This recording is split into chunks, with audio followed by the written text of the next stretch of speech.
The school bully beat me up so bad I ended up in a wheelchair. And my mom? She's this hotshot lawyer, and she became his defense attorney. In court, she twisted everything around and got him off completely. The kid who nearly killed me walked away free. Why? Because his dad paid for her college years ago. When I called her out on it, she didn't even flinch. Everyone's equal under the law, Carl. I can't throw away my professional ethics just because you're the victim. Jay just lost his temper. I couldn't let his whole life get destroyed. I watched that monster walk out of the courthouse like nothing happened, and I just laughed. I pulled out the papers I'd already drawn up to disown her and threw them right in her face. Since you're so ethical and so big on paying back favors, I said, I hope you're ready to defend what's left of your own pathetic life. Mom didn't even look at the papers. To her, I was just a dramatic teenager throwing a fit. Carl, are you done making a scene? She picked up the papers, crushed them without reading a word, and tossed them in the nearest trash can. Mr. Grant's throwing a thank you dinner at the Grandview tonight. You're coming. Jay will be there. He can apologize, and we can all move on. I couldn't believe what I was hearing. Move on? I was stuck in a wheelchair. The guy who put me here just got away with it, and she wanted me to go to his celebration dinner? I'm not going. The words came out cold and flat. I turned my wheelchair to leave. Mom's voice followed me, sharp with anger. Carl, can you stop being so petty? The Grants don't have money. This dinner is costing Mr. Grant half his monthly paycheck. If you don't show up, you're disrespecting me and him. I didn't look back. I just wheeled myself out of there as fast as I could,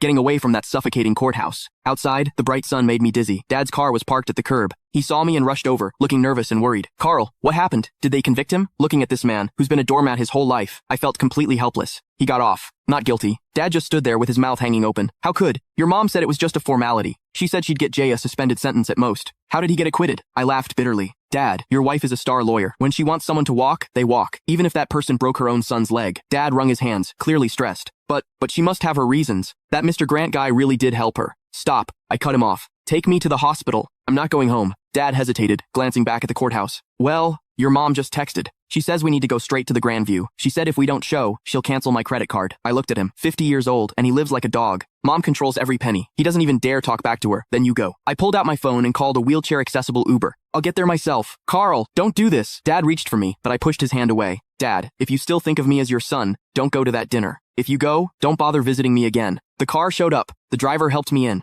Through the window, I saw Dad standing on the sidewalk, torn. Finally, he sighed, turned around, and got in his car. He drove toward the Grandview. I closed my eyes, and the tears finally came. This was my family. A mom with some twisted hero complex, and a weak, spineless dad. And me, I was the throwaway kid. At the hospital, as soon as I got settled, my phone started blowing up. Jay had posted a bunch of photos on social media. In the pictures, he's holding champagne, looking smug as hell. My mom sat at the head of the table, smiling like everything was perfect. The caption, thanks, Aunt Susan. Justice might be slow, but it always wins. Cheers. Justice. Screw his justice. I opened the comments, full of ass-kissing from Jay's buddies. Jay's the man. Susan's a legal genius. Where's the cripple? Didn't he show up to toast you? Jay's reply, probably crying at home. Haha. I stared at the screen, my hands shaking. Then a new notification popped up. A money transfer from... Click the link in my bio to get the full story for free.